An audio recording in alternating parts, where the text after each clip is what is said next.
Hello friends. We are glad to see you on our channel. Happy viewing.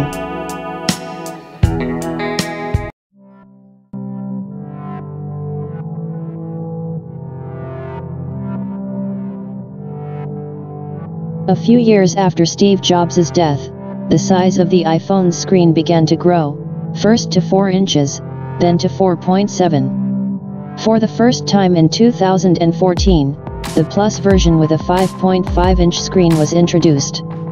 This phone was huge. Many people liked this size, but many customers who preferred compactness were worried about the possible retirement of the iPhone 5s, the last remaining iPhone with a 4-inch screen. And in 2016, the company decides to please a dedicated audience and release a compact smartphone in the same strict design. No need to tell anyone how successful was the model. It was balanced both in price and size.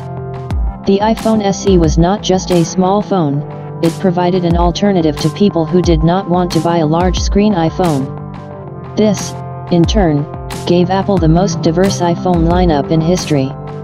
In 2017, Apple's iPhone line included models priced from $350 to $1,149, providing customers with a wide selection. There is a steady decline in sales of iPhones and stagnation of the market. Of course, the culprit can be called a sharp increase in product prices. The cost of the iPhone exceeded the psychological threshold of $1,000. But sales statistics speak for themselves. The model was very weak, if not failure. And many will say that it is logical that the company miscalculated. And here we come to the fact that the company just needs a new SE, which would harmoniously fit into the model range of iPhones, both in size and cost.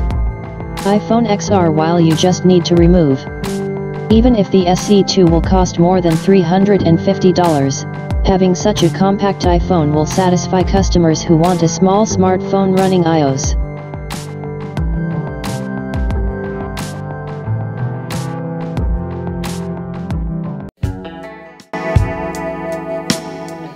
Thanks for watching. Subscribe to our channel. Always glad to see you.